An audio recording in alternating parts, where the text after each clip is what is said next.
Setiap manusia yang hadir di muka bumi ini, setiap orang menginginkan kehidupan yang dipenuhi dengan keberuntungan, dipenuhi dengan kedamaian, dipenuhi dengan keberkahan, dipenuhi dengan kesejahteraan, kesuksesan, kebahagiaan. Betul apa betul? Tidak ada di antara kita yang mau hidupnya menderita, yang mau hidupnya penuh dengan kesulitan, yang mau hidupnya penuh dengan masalah dan masalah. Semua mengharapkan bagaimana hidupnya dia damai, bagaimana hidupnya dipenuhi keberkahan, bagaimana hidupnya dipenuhi dengan keberuntungan. Betul? Nah, kalau saya melihat ya, ibu-ibu yang ada di hadapan saya ini, itu usianya usia emas semua. Usia emas, bukan usia tua. Karena tidak ada orang mau dibilang tua. Betul tidak? Biar sudah campo, karena sudah tua campo, habis giginya masih mau kelihatan usia emas, maka dia pasang gigi emas. Ya. Oleh karena itu, apa yang ingin saya sampaikan, mohon maaf, walaupun kematian itu tidak harus dengan tua, tidak harus dengan sakit, tapi kematian tidak menentukan tua atau muda. Tapi menurut Rasulullah Sallallahu Alaihi Wasallam, bahwa usia umatnya itu antara 60-63 tahun. Jadi kalau kita usia sudah 40 tahun, 50 tahun, maka itu adalah usia emas. Maka sebaik-baik yang memiliki usia emas adalah mereka yang senantiasa selalu ingat kematian. Sehingga karena ingat kematian, maka ia mempersiapkan bekal yang terbaik di hadapan Allah untuk menuju Allah Subhanahu wa Ta'ala. Maka amalan apa yang harus kita perkuat dan harus kita jaga? Yang pertama disebutkan dalam surah Fatir, siapa yang lakukan ini maka hidupnya akan dipenuhi dengan keberuntungan. Yang pertama, innal ladzina yatluna kitaballah, sesungguhnya orang-orang yang senantiasa membaca Al-Quran. Orang yang senantiasa membaca Al-Quran, mentadabburi Al-Quran, memahami Al-Quran, mempelajari Al-Quran, mengajarkan Al-Quran dan memperjuangkan Al-Quran, maka inilah salah satu golongan orang yang senantiasa mendapatkan keberuntungan dalam hidupnya. Ibu, pertanyaannya adalah berapa kali dibuka Al-Quran atau mushaf yang ada di rumah dalam sehari? Ibu, berapa kali? Ya, tidak dihitung. Alhamdulillah, tidak bisa dihitung karena memang tidak pernah dibuka. Dibandingkan dengan HP kita, mohon maaf, dibandingkan dengan HP kita. Karena kalau HP kita, saya yakin dan percaya tidak jauh beda dengan saya. Begitu bangun tidur, habis sholat subuh, yang pertama dilihat, yang pertama dibuka adalah, betul? Baru sarapan lihat lagi HP, habis mandi lihat lagi HP, mau pergi kerja lihat HP, mau berangkat suami kerja lihat HP, mau antar cucu lihat HP, pulang di rumah lihat HP, 24 jam tidak terhitung kita buka HP. Betul? Sementara Al-Quran terkadang beruntung sekali kalau satu kali dalam sehari kita buka. Betul apa betul nih? Padahal Rasulullah Sallallahu Alaihi Wasallam mengingatkan kepada kita, yaqra'ul Quran fa innahu ya'ti yaumil qiyamah syafi'an li ashabi. Baca Quran, karena Quran ini akan datang memberikan penyelamatan, memberikan pertolongan di hari kiamat nanti, pada saat kita telah tidak ada di muka bumi, pada saat kita sudah sudah sakarat, Al-Quran syafaat Al-Quran akan datang. Pada saat kita sudah berada di alam kubur, Al-Quran akan syafaatnya akan datang. Pada saat kita di padang mahsyar, syafaat Al-Quran akan datang. Pada saat kita di mizan, syafaat Al-Quran akan datang. Pada saat kita menuju Siratal Mustaqim, syafaat Al-Quran akan datang. Makanya Rasulullah Sallallahu Alaihi Wasallam ingatkan kita, jadikan Al-Quran sebagai sahabat kita. Namanya sahabat pasti selalu dia saling ingat. Yang namanya sahabat, kadang sahabat lebih rela berkorban, lebih mau menolong kita daripada saudara kandung. Betul? Betul tidak? Kalau sahabat tidak hitung-hitungan itu, kalau kita ada masalah, kalau kita mau minta bantuan. Betul tidak? Itu sahabat. Tapi kalau teman, belum tentu. Kalau saudara, belum tentu. Tapi kalau sahabat, pasti mau berkorban. Misal kita terdesak, mau bayar cicilannya, kita datang di rumah kita terus ini, bukan taginya, kita tidak ada uang, tapi kita hubungi keluarga terdekat, semuanya mengatakan tidak bisa, tidak ada. Tapi begitu sahabat kita hubungi, dia bilang saya tidak ada uangku, tapi insya Allah saya akan carikan kamu jalan keluar. Tunggu ya, saya hubungi dulu teman-teman yang lain. Betul apa betul? Saya pernah rasakan itu. Ternyata yang tolong saya bukan saudara kandung, bukan teman, bukan sepupu, tapi sahabat yang jauh di sana di Kalimantan. Oleh karena itu Bapak Ibu sekalian, insya Allah dimuliakan oleh Allah. Siapa yang ingin didatangkan keberkahan dalam hidupnya, maka hendaklah dia menjadikan Al-Quran ini sebagai sahabatnya. Rajin dia baca Al-Quran. Ibu, pahala baca Quran itu luar biasa, Bu. Satu huruf itu satu kebaikan. Jangan dibilang katanya alif lam mim itu satu huruf, tapi kata Rasul alif lam mim itu 3 huruf, lam 1 huruf, mim 1 huruf, ya, alif 1 huruf, alif lam mim setiap huruf 1 kebaikan dan dilipat gandakan 10 kebaikan. Jadi kalau kita baca saja Bismillahirrahmanirrahim, berapa hurufnya Bismillah? Berapa huruf? Pernah dihitung tidak? Apa yang biasa dihitung? Uang.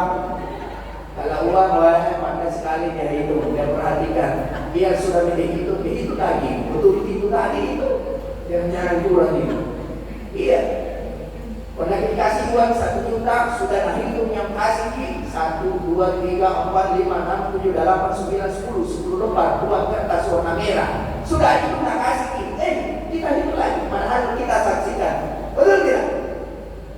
Bismillah hurufnya 19 huruf. Kalau bismillah saja kita baca Bismillahirrahmanirrahim 19 huruf kali 10 kebaikan, berarti 190 kebaikan. Kalau kebaikan ini Allah mau wujudkan dalam bentuk rupiah, maka banyak. Kali ini kali 5.000 saja, 190 kali 5.000 banyak. Betul tidak? Makanya Allah Subhanahu wa ta'ala berfirman, wa nunazzilul Qur'ana ma huwa shifaa'un wa rahmatan lil mu'minin. Aku turunkan Al-Quran untuk menjadi rahmat sekaligus obat bagi orang-orang yang beriman, orang-orang yang percaya, orang-orang yang yakin, orang-orang yang senantiasa meyakini bahwa Al-Quran ini adalah rahmat dan obat bagi seluruh umat manusia, khususnya kita.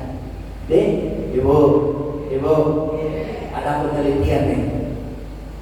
Ternyata ada penelitian di Amerika ditulis oleh Dr. Muhammad, ya. Itu meneliti orang yang terkena penyakit tumor dan kanker stadium 4 dikumpulkan dalam 2 tempat, dalam dua ruangan. Ruangan pertama,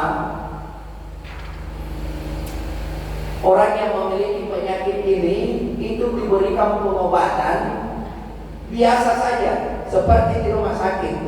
Dia diberi obat, pagi diberi obat, diberi makan, dilayani dan dirawat seperti di rumah sakit.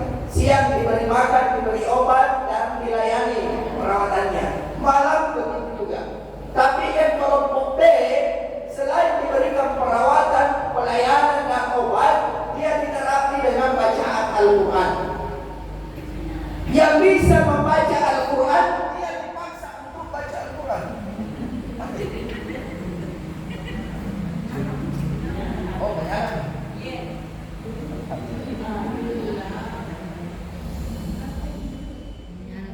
Ya. Langsung bersih suara. Yang kelompok B, selain dia diberikan perawatan, dia diterapi dengan bacaan Al-Quran. Yang bisa baca Al-Quran dipaksa oleh dokter untuk baca Al-Quran. Yang tidak bisa baca Al-Quran, bahkan non-muslim yang tidak bisa baca Al-Quran, tapi karena dia terkena kanker dan tumor stadium 4, diperdengarkan bacaan Al-Quran. Ternyata dalam 30 hari yang signifikan terjadi proses penyembuhan adalah kelompok B yang diperdengarkan atau yang membaca Al-Quran. Maka sang dokter takjub, dia mengambil sel kanker, dia ambil sel tumor dan sel kanker, dia bawa ke laboratorium. Ternyata di bawah laboratorium diteliti sel kanker yang tidak diperdengarkan bacaan Al-Quran itu biasa-biasa saja, bahkan dia lebih ganas pada saat kena obat. Dia kena obat salah-salah, istilahnya apa istilahnya kalau bahasa kasarnya, asal-asalnya, artinya tak kena sedikit, tak kena sedikit, ya, dibandingkan dengan yang sel kanker yang diperdengarkan dengan bacaan Al-Quran. Ternyata sel kanker yang diperdengarkan bacaan Al-Quran itu perlahan dia bunuh diri. Maka dengan hasil penelitian itu memberikan penjelasan yang sangat luar biasa, sampai temannya Dr. Muhammad ini ada salah satunya masuk mengucapkan kalimat asyhadu an la ilaha illallah wa asyhadu anna Muhammadar Rasulullah setelah dia sama-sama membuktikan keajaiban tersebut. Maka apa ayat yang saya baca tadi, wa nunazzilu Qur'ana ma huwa shifaa'un wa rahmatan lil mu'minin, itu betul luar biasa bahwa Al-Quran itu bisa menjadi penyembuh, bisa menjadi obat yang luar biasa. Makanya saya selalu mengatakan, kalau ada keluarga, ada kerabat yang sakit-sakitan, sudah lama berobat kasihan, tidak sembuh-sembuh, banyak uang habis, tidak sembuh-sembuh. Coba saran saya, terapi dengan bacaan Al-Quran. Kalau tidak bisa dengan membaca sendiri, minimal dia dengarkan Al-Quran, tapi dengan cara khusyuk. Jangan diputar Al-Quran. Kalau saya lihat, kalau saya pergi di rumah sakit menjenguk orang sakit, kadang dia putar Al-Quran, tapi cerita juga di dalam. Betul tidak? Bukan itu yang dimaksud. Kalau yang dimaksud adalah kalau bisa mendengarkan sendiri, itu yang dengar itu orang yang sakit dengan cara headset, sehingga dia fokus. Kenapa? Penyakit itu terjadi karena di dalam tubuh kita tidak terjadi keseimbangan hormon. Ya, tidak terjadi keseimbangan hormon. Makanya Ibu, kalau kita mengaji, tenang hati kita tidak, tenang perasaan tidak. Kalau kita sholat, habis sholat, tenang perasaan tidak, enggak gelisah lagi, betul tidak? Kalau kita sedekah, bahagia tidak? Jangan disedekah, sedekah uang, sedekah senyum saja. Ketika kita senyum dengan orang, lalu orang itu balas senyum, bahagia tidak? Bahagia. Tapi coba bunda senyum kepada orang, lalu senyumnya tidak dibalas, malah dia buang muka, bagaimana perasaan? Kecewa, geram, panas, naik tekanan, betul? Nah, itulah gambaran kenapa luar biasa, kenapa Allah menginginkan kita untuk beribadah kepadanya.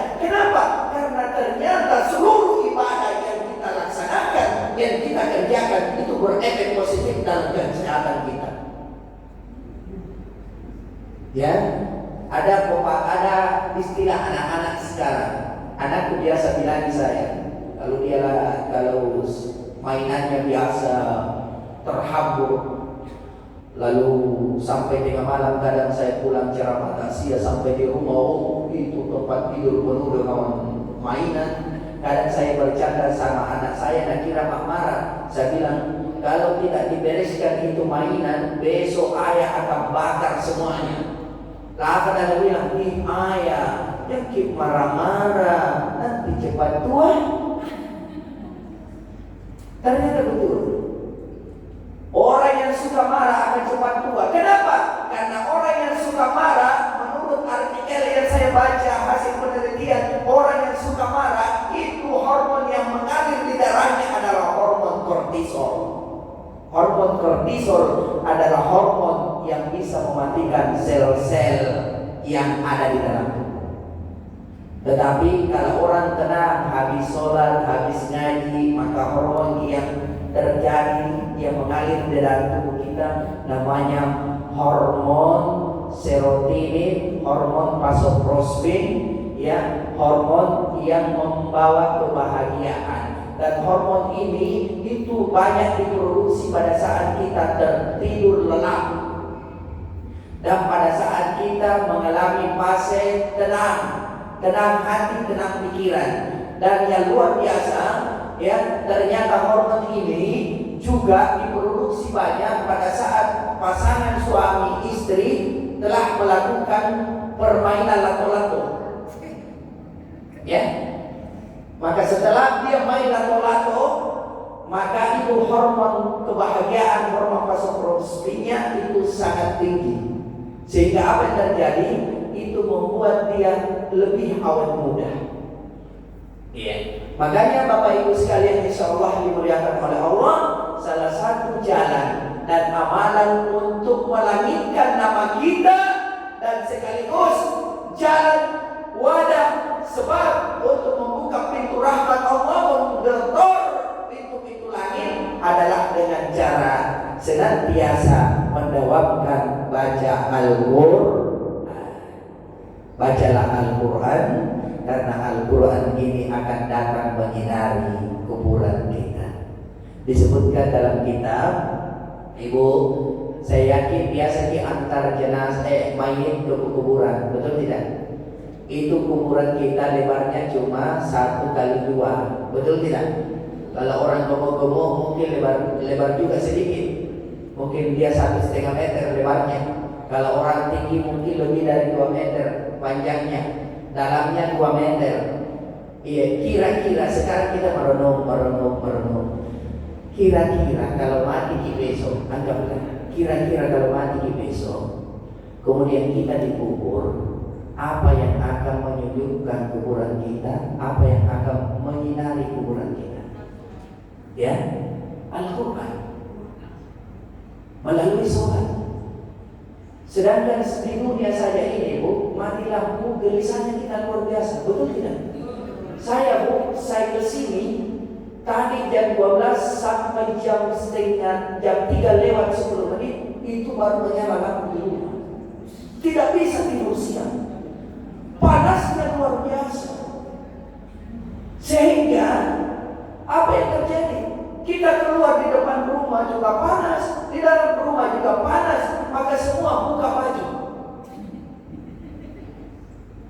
Tidak enak rasanya, apalagi kalau malam mati lampu, sudah panas, gelap, nyamuk menyerang.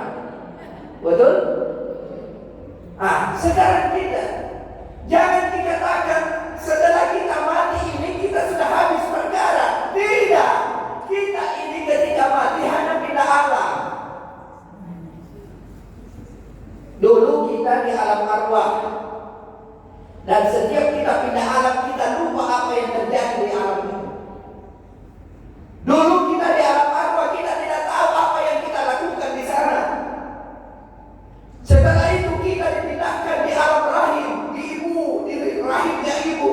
Kita pun lupa apa yang kita bikin di dalam. Tapi Masya Allah, walaupun dalam keadaan sempit ini, menurut pandangan kita, menurut akal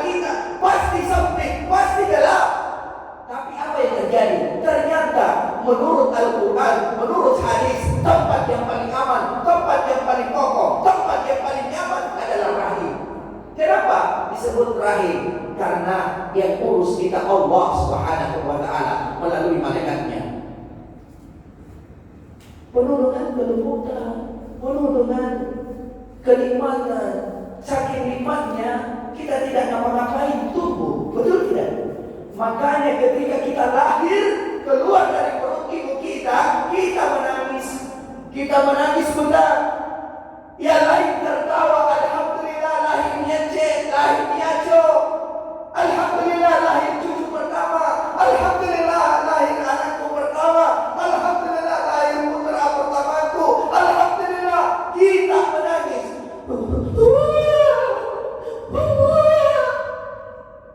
Kenapa menangis? Ada tak yang pernah tanya, kenapa ini cucu dan anakku menangis? Ustaz, supaya kita tahu bahwa dia hidup gini. Iya, tapi kenapa menangis? Kenapa kira-kira tidak langsung ditahuan? Padahal sama loh keadaan tidaknya waktu dia baru lahir. Baru ketika umur 6 bulan 1 tahun sama. Betul. Tapi kenapa hanya dia menangis? Tahu tidak apa tangisannya? Coba perhatikan tangisannya anak bayi.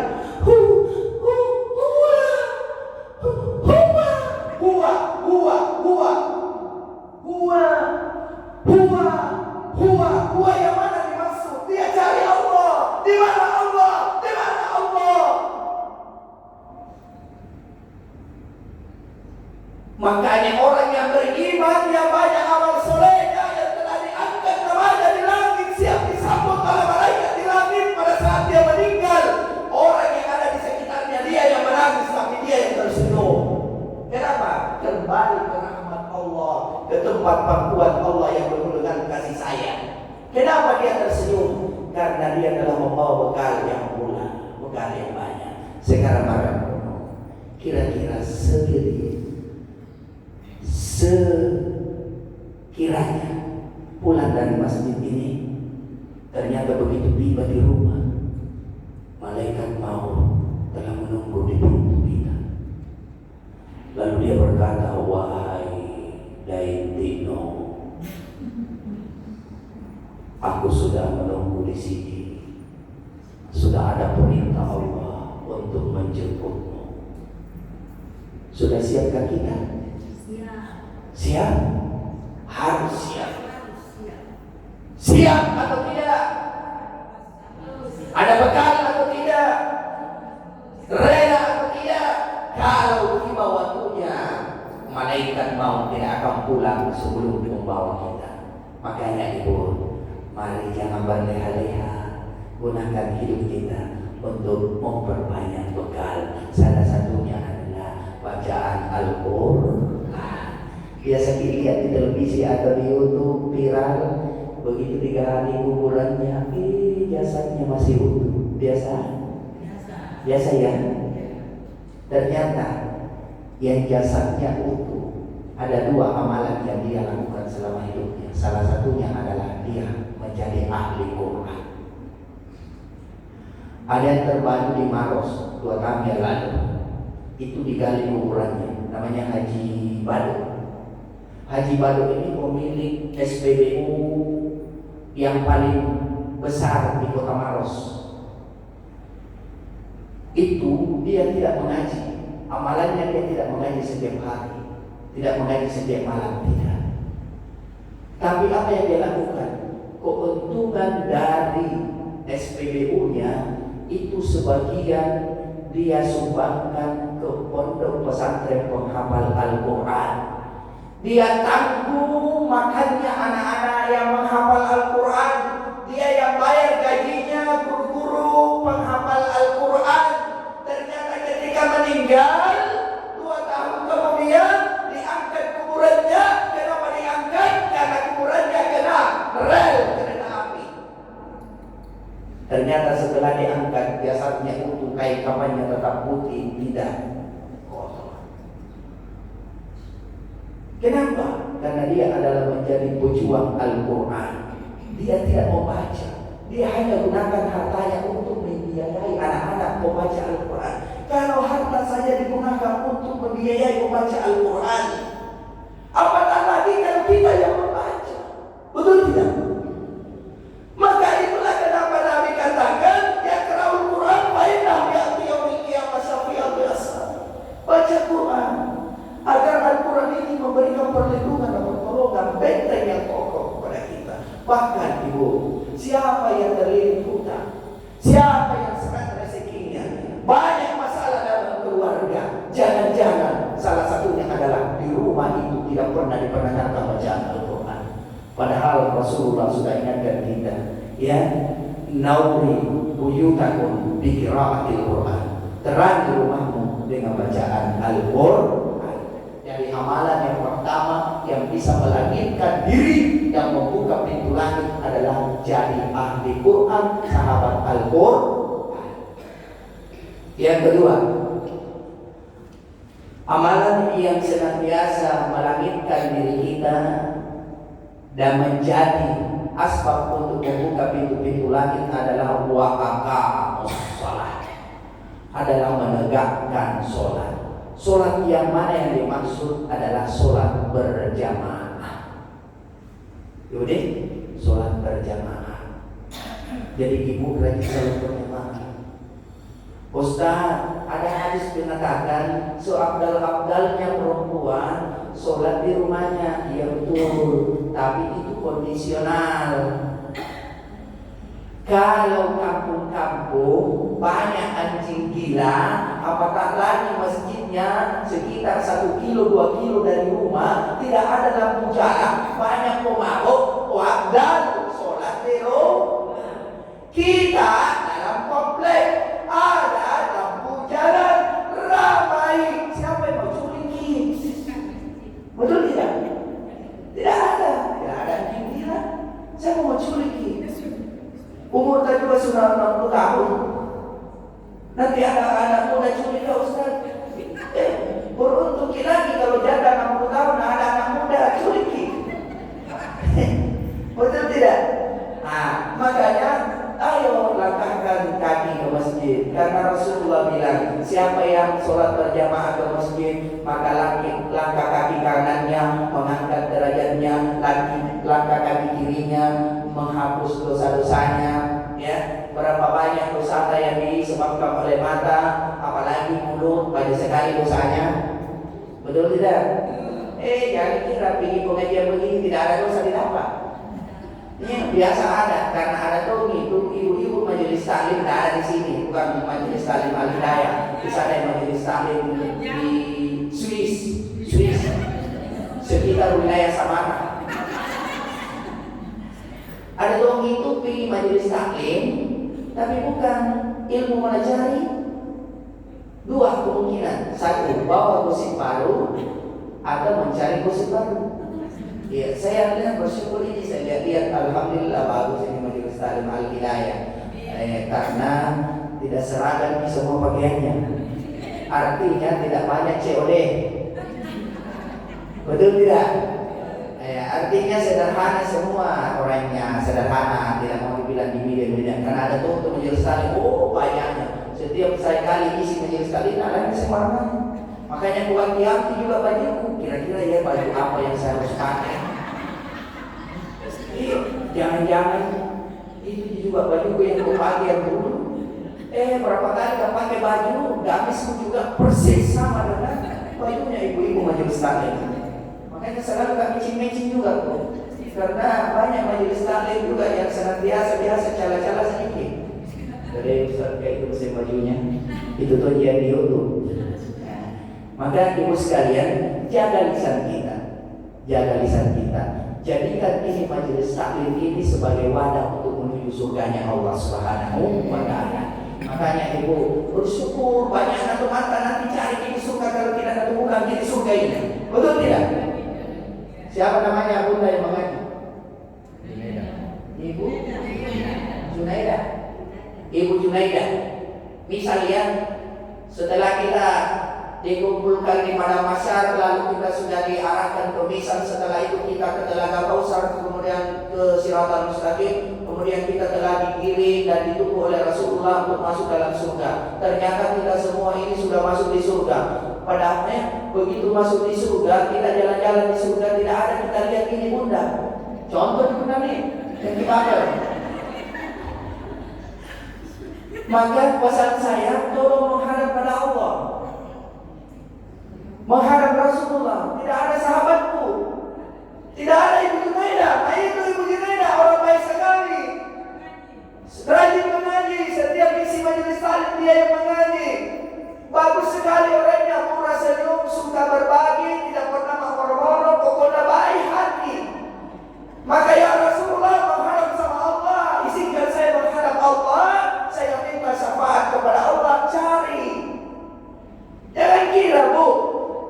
Makanya kenapa Rasulullah mensunahkan kita, mengarahkan kita agar kita berkumpul pada orang-orang soleh. Karena orang-orang soleh itu di akhirat itu memberikan syafaat kepada kita. Ketika kita tidak ada, maka dia bisa menghadap Allah. Ya Allah, tidak ada temanku. Makanya bu, walaupun satu kali yang misalnya mengisi majelis taklim ini, dari ini perdana yang saya isi majelis taklim, besok kita masuk semua di surga. Saya tidak ada, cari tahu aku dong. Nih, apalagi kalau tidak tahu dia buang. Carikan juga. Iya, yang kita cuma sendiri mau nikmati surga. Betul tidak? Iya, di rumah saya kalau banyak makanan tanah dibagi-bagi, apalagi kalau surga. Nah surga itu luasnya langit dan bumi, betul? Iya, kan tidak enak itu kalau surga sendiri di dalam surga. Jatuh kimoa. Nih, itu Adam dan Hawa. Tidak enak sendiri Adam dalam surga. Sampai dia protes, ya Allah, sepi. Mana mau menikmati ini banyak buah-buahan ini. Sepi. Saya mau pendamping. Ya, dengan pendamping Hawa. Begitu datang pendamping Hawa masih gelisah. Kenapa gelisah? Dilarang. Yang kau makan itu buah, jangan dimati buah sebelum ada perintah dari Allah, sebelum disahkan oleh Allah untuk dimati itu buah. Ya, namanya buah khuldi. Itu buah khuldi simbol khuldi, kekal, buah yang kekal, khuldi. Buah itu yang dimaksud bukan buah khuldi betulan kayak buah mangga, buah pepaya, bukan. Buah khuldi yang dimaksud adalah buah yang ada pada wanita. Buah apa itu? Hah? Ada dua. Ada buah yang membunuh, ada buah yang tersembunyi. Itu yang dimaksud. Yang diperjelas. Kita sudah sembunyikan. Dia berjelas. Ya? Makanya ibu, jaga sholat, jangan suka tunda sholat, jangan suka lalai dari sholat. Ada orang yang sholat tapi surga, apa neraka wail tempatnya, disebutkan dalam surah Al-Ma'un. Fawailun lil musallin, celaka orang yang sholat, neraka wail tempatnya. Kenapa dia celaka? Karena lalai. Ada 3 kelalaian dalam sholat. 1, lalai dari waktu. Lalai dari waktu. Di bawah waktu sedang tunda sholat. Asal sudah di masjid, dia hidayah, sholat isya, Allahu Akbar. Nabi lagi sholat kita, ibu ayo sholat. Nabi lagi dulu bagi sebentar di iba-iba lah. Ya, main di ikatan cinta, suara hati istri, apalagi sedang nonton film, ya, atau sementara ya serius di grup WA. Ya, jangan biasakan tunda sholat. Tidak apa-apa tunda sholat asal ada uzur yang membenarkan. Yang kedua, orang lalai sholat pada saat dia sholat, kualitasnya tidak ada. Begitu dia Allahu Akbar sembarangan ingat, dan belum ada uang hari sangkul, mau diundi besok. Nah, biasa begitu, biasa. Jujur lagi. Kalau ya sekali biasa, saya juga biasa begitu. Namanya manusia, betul tidak? Iya, tidak usah malu-malu, biasa begitu. Maka salah satu cara menurut Imam Al-Ghazali agar kita khusyuk dalam sholat, biasakan setiap sholat ikuti irama nafas, naik turunnya nafas kita. Nanti akan takbir, kalau nggak bisa dirasa itu nafasnya nyawanya. nanti kita angkat takbir ketika ini nyawa kita sudah naik, kita rasa sampai di ubuk-ubuk puncak, baru kita angkat takbir Allah Akbar. Dan biasakan setiap satu ayat Al-Fatihah satu tarikan nafas. Nikmat itu Bu. Kalau tidak percaya perhatikan. Karena sholat kalau mau khusyuk harus dengan rasa, bukan dengan pikiran. Betul? Dan siapa yang mengatur nafasnya maka pikirannya akan terkontrol, tidak sembarangan pikir, karena dia ikut dengan rasa. Nanti ruku kalau nafasnya turun, nyawa turun, keluar turun, dia turun. Di mana tarikan nafas? Tarikan nafas kita itu bukan paru-paru yang menarik, tapi pusat yang menarik. Dan tarikan nafas kita itu dari sini naik ke sini, ya, naik ke sini baru keluar. Dari sini keluar, tak naik, tak. Paru-paru hanyalah wadah untuk menampung udara. Jadi yang tarik nafas itu, yang tarik nyawa adalah pusat. Itu kenapa dibilang pusat kehidupan di situ. Makanya kalau ada orang sakit perut atau tidak ada banyak pekerjaan, pasti pecik dan diputar. Itu supaya apa? Supaya dia terpancing itu dia punya ya sistem nyawanya ada dia. Ya. Kemudian apalagi lalai dari sholat, bagus sholatnya, tepat waktu, khusyuk dalam sholat, tapi nilai sholat hilang. Kenapa? Karena terganggu di luar sholat. Baru pulang dari sholat asar, makosi di sini, berarti hilang pahala sholat, betul? Maka tujuan sholat dua, innani anallahu la ilaha illa ana fa'budni wa aqimi sholata li dzikri. Tujuan sholat adalah li dzikri, mentauhidkan hati kita untuk senantiasa ingat Allah. Dan kalau hati perasaan kita selalu ingat Allah, merasa diawasi oleh Allah, merasa selalu teringat dengan Allah, terkontrol oleh Allah, maka fungsi sholat yang kedua akan berfungsi. As-sholata tanha 'anil fahsya'i wal munkar. Sholat itu fungsi yang mencegah kita untuk berbuat maksiat. Maksiat bukan hanya mencuri, maksiat bukan hanya berzina. Salah satu maksiat juga yang terkadang kita tidak kontrol adalah ghibah. Betul? Nah, jadi kalau orang selalu ingat Allah terkontrol, maka insya Allah akan terhindar dari ghibah. Dan sholat yang mampu mengangkat derajat kita adalah sholat tahajud. Ibu, biasakan, agendakan, tidak perlu saya ajaki, karena kita ini kalau boleh saya katakan, kita ini semua bundaku, mamaku, betul tidak? Kan saya masih berusia 17 tahun. Yeah. Kira-kira usia saya ya 17-21 tahun. Ya, boleh saya katakan bahwa Bunda tidak perlu saya ajarkan, karena Bunda lebih banyak pengalaman hidup daripada saya. Bunda lebih sukses daripada saya. Bunda sudah sukses mendidik anak-anak, Bunda sudah sukses mendidik cucu dan keluarga. Saya baru 1 anak, baru menuju 2 anak, istri baru 2. Maksudnya baru mau 2 anaknya. Ya. Tapi saya hanya membaca informasi dari Al-Quran dan hadis bahwa salah satu sholat yang mampu mengangkat derajat seseorang adalah membuat seseorang menjadi mulia adalah sholat tahajud. Setelah sholat 5 waktu yang diperintahkan oleh Allah, yang disebutkan langsung oleh Allah dalam Al-Quran adalah sholat tahajud. Kalau sholat duha tidak melalui hadis Rasulullah. Wa minal laili fatahajjad bihi nafilatan lak asa'aka rabbuka maqaman mahmuda. Dan sebagian malam bangunlah kamu untuk menunaikan sholat tahajud. Agar apa? Asa'aka rabbuka, agar Allah mengangkat derajatmu, memberikan kemuliaan.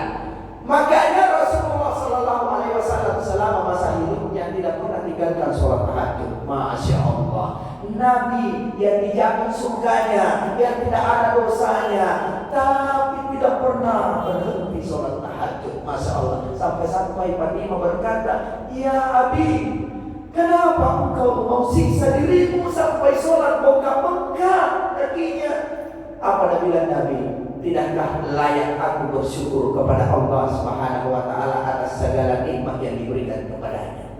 Makanya ibu, biasakan di sholat tahajud, upayakan di selalu sholat tahajud minimal sekali sepekan. Supaya apa? Supaya Allah memberikan kita kemuliaan hidup. Sehabis sholat tahajud jangan tidur, baca bagi Al-Quran. Masya Allah, nikmat sekali bu. Kalau habis sholat tahajud jam 3:30 atau jam 4 bangun tahajud 2 rakaat, lalu tutup doa witir. Setelah itu membaca Al-Quran, tadabbur atau sambil zikir. Wabil asharihum yastaghfirun. Ya, beristighfar, mohon ampun kepada Allah. Kita ini banyak dosa disebabkan mata, disebabkan tangan, disebabkan lisan, banyak sekali. Maka beristighfar di situ luar biasa, memberikan ketenangan dan nikmat. Maka siapa disebutkan dalam hadis, siapa hamba yang beristighfar kemudian menetes air matanya, maka baginya haram baginya dimakan, disentuh api neraka. Luar biasa. Jadi istighfar sambil menunggu waktu subuh. Setelah masuk waktu subuh, lakukan salat lagi, salat tahajud, salat 2 rakaat, salat sunnah fajar. Salat 2 rakaat sebelum subuh. Apa kata Nabi? Siapa yang salat sunnah fajar 2 rakaat sebelum subuh, maka dia mendapatkan dunia dan isinya. Apa yang kita cari? Pergi pagi pulang petang. Apa nak cari suami tak? Pergi pagi pulang petang. Apa nak cari anak tak? Pergi pagi pulang petang. Dunia. Nah kalau kita sudah sholat sunnah fajar 2 rakaat sebelum subuh, maka ikhtiarnya, rahasianya, hakikatnya kita telah mencapai menggenggam dunia. Tinggal ikhtiar dunia yang kita lakukan. Maka jangan heran orang yang senantiasa jaga sholat sunnah fajar, maka luar biasa akan diberikan kemudahan dalam kehidupannya. Setelah itu pergi di masjid, sholat berjamaah subuh. Setelah sholat berjamaah subuh, jangan langsung pulang, tinggal pergi lagi di masjid, zikir, baca Quran. Sudah itu, sholat lagi, sholat syuruq, sunnah syuruq 2 rakaat. Siapa yang sholat sunnah syuruq 2 rakaat, maka pahalanya sama dengan umroh. Umroh itu mahal tak? Umroh sekarang 35 juta, kalau tidak salah 12 hari, betul? Iya mahal tuh. Tapi sekali pergi di masjid subuh, sudah itu tunggu setelah sholat subuh, tunggu sampai terbit fajar, sholat sunnah makin 2 rakaat, dapat makin pahala umroh. Gratis, sama pahalanya. Belum tentu juga berangkat di umroh, itu umroh tak, betul tidak? Tapi kalau sholat sunnah 2 rakaat, Masya Allah, begitu mulianya Allah, begitu cintanya Allah kepada kita, bahwa ternyata bukan hanya orang kaya yang berhak mendapatkan pahala umroh, ternyata Allah siapkan juga pahala umroh bagi orang-orang yang tidak mampu umroh. Ada lagi hadis tuh, mau kita dapat pahala umroh, salah yang sholat sunnah, salah yang sholat sunnah syuruq 2 rakaat setelah sholat subuh, mau bu?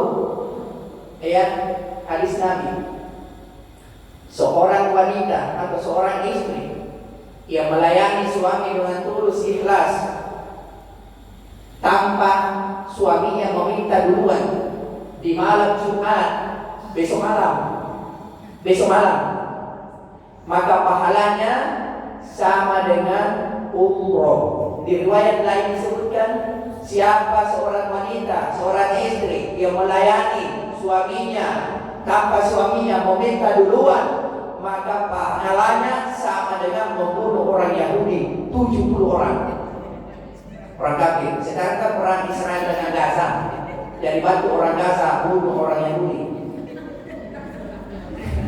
Besok malam kopi pepatah, Pak, ayo kita bunuh orang Yahudi yuk. Ada yang bertanya, Ustaz, bagaimana terus setiap malam? Satu kampung orang Yahudi mati. Kenapa juga saya singgung ini? Karena penting. Selain kita jaga sholat, baca Quran, maka ketaatan kepada suami juga penting. Karena surga akan tergantung pada ridho suami. Yang terakhir, amalan yang bisa kita lakukan dan melangitkan diri kita dan memuliakan diri kita di hadapan Allah sekaligus membuka pintu-pintu rahmat Allah adalah wa anfaqu mimma razaqnahum sirran wa alani, yaitu membelanjakan harta di jalan Allah baik dalam keadaan lapang maupun dalam keadaan sepi. Ya, dalam artian biasakan bersedekah. Sedekah pagi jauh lebih baik. Jadi habis sholat subuh sedekah pagi, baik di masjid atau orang-orang di sekitar kita yang membutuhkan. Itu luar biasa. Setelah itu baru sholat duha, luar biasa. Ikhtiarnya kita sudah lakukan, masya Allah, insya Allah. Hidupnya anak tak, hidupnya suami tak, keluarga tak akan dipenuhi keberkahan oleh Allah Subhanahu wa Ta'ala. Apalagi ibu, doanya mustajab. Maka doa untuk suami, doa untuk anak-anak kita itu akan mudah dikabulkan oleh Allah dengan amalan-amalan ini yang kita jalan. Barangkali ini yang bisa saya sampaikan. Sekali lagi, yang gigil, karena gigil atau sibaku, tahu gigil ini? Gigil itu bahasa Makassar, pelitnya orang pelit. Saking pelitnya dibenci sama orang pelit. Tapi itu Ibu Junaidah, pelitnya kau ya? Baru tadi lagi ibu yang protokol kan, baru dia pelit lagi. Misalnya, makanya orang pelit itu sangat dibenci orang pelit. Ada juga gigil-gigil sedikit, namanya sibaku, bahasa Makassar sibaku. Kerukannya nih yang mati kan ada solongan, tapi orang Makassar kan. Mau dia memberi tapi sedikit-sedikit, nah bagus. Itu pindah kasih tetangganya kue kalau agatan. Ada kami itu. Nah itu, iya, itu namanya pelit sedikit. Makanya ibu jangan, karena harta kita sesungguhnya itulah yang kita sedekahkan, itu yang kita nikmati. Makanya seandainya kita dengar itu orang yang berada di dalam kubur, tidak ada orang yang mau bangun rumah di dekatnya kuburan. Tidak ada orang yang mau gali kubur. Setiap ada orang mati, kenapa? Seandainya didengar di dekatnya orang dibangun. Kenapa? Karena dua teriakannya orang yang telah meninggal di dalam Al-Quran. Surah As-Sajdah. Rabbana absarna Rabbana wa sami'na Rabbana absarna wa sami'na farji'na na'mal salihan inna muqinun. Ya Allah, aku telah melihat, aku telah mendengar, aku telah meyakini bahwa ada siksaan dalam kubur.